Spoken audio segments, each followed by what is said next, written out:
तबाही की तस्वीरें सामने आ रही हैं। यहाँ कई फीट तक पानी भरा हुआ है। लोहे के पुल से सटा ये इलाका इस वक्त वीरान पड़ा है और सड़कों पर सिर्फ सैलाब ही सैलाब नजर आ रहा है, जो बहुत ही भयानक आपको लगेगी, क्योंकि आप देखिए अभी तक जो अंडरपास है जो यमुना बाजार की तरफ जाता है वो अभी तक बंद पड़ा हुआ है, बिल्कुल भी खुला नहीं है। हमने यहाँ से लगातार रिपोर्ट किया था और आपको दिखाया था कि किस तरीके से जो अंडरपास है यहाँ पर पानी भरा हुआ है और कोई भी निकलने की व्यवस्था लोगों के पास नहीं है। लोग केवल नाव के जरिए यहाँ से जाते हैं। यही ऐसे ही एक नाव के जरिए हमने आपको पूरी तस्वीर दिखाई थी।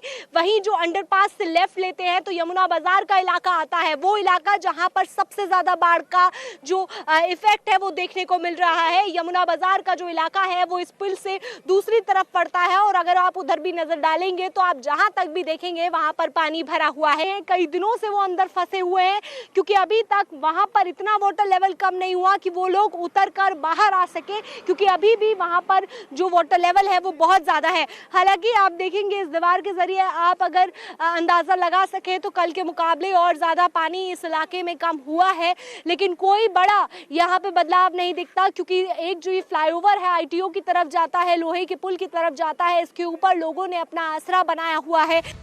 सैलाब में डूबती दिल्ली को बचाने का मिशन जारी है। सेना, एनडीआरएफ और नेवी की मदद से युद्ध स्तर पर राहत और बचाव कार्य चल रहा है। लेकिन सवाल यही है कि आखिर इस सैलाब का जिम्मेदार कौन है? क्या ब्लेम गेम की सियासत से बाढ़ का पानी कम हो जाएगा?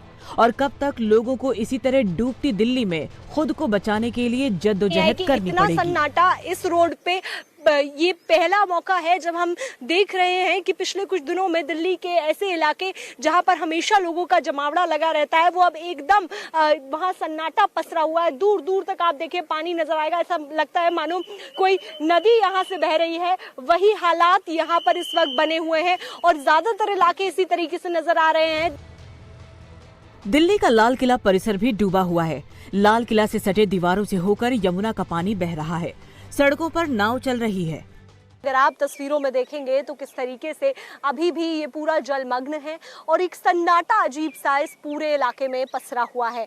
ये इलाका एकदम से कट गया जब यमुना का जलस्तर लगातार बढ़ने लगा और इस जगह पर इतना ज़्यादा पानी आ गया कि यहाँ पर इसे बंद करना पड़ा। वहीं जो लोग यहाँ आसपास गुजरते थे वो अब यहाँ नज़र नहीं आ रहे हैं। एकदम शांति इस इलाके में है और आप देखेंगे कि दूर दूर तक केवल आपको पानी नज़र आएगा। हालांकि कुछ जलस्तर कम हुआ है, उसने थोड़ी उम्मीद बांधी है कि ये पुल ये नीचे से भी थोड़ा नॉर्मल सी लौटेगी। ये राजघाट की तरफ जाने वाला फ्लाईओवर है जो कि बंद पड़ा है पिछले 3 दिनों से। वहीं दूसरी तरफ की भी मैं तस्वीरें आपको अगर एक बार दिखाऊं तो आप देखेंगे कि किस तरीके से यहाँ पे जो ई रिक्शाज हैं वो बंद पड़े हुए हैं और यहाँ पर जो लोग अपने ई रिक्शा छोड़ के चले गए उन्हें सोचा भी नहीं होगा कि 3-4 दिन तक लगातार ये पुल बंद रहेगा। शहादरे में लोहे का पुल जो है उसके लिए भी नीचे की तरफ से ये रास्ता जाता है। ये एरिया पूरी तरीके से कट गया है। यमुना का पानी एक साथ प्रेशर के साथ इस इलाके में घुसा और इस कदर घुसा कि अब ये इलाका पूरा कटा हुआ है। पुरानी दिल्ली के सबसे बिजी इलाकों में एक यमुना बाजार में सबसे ज्यादा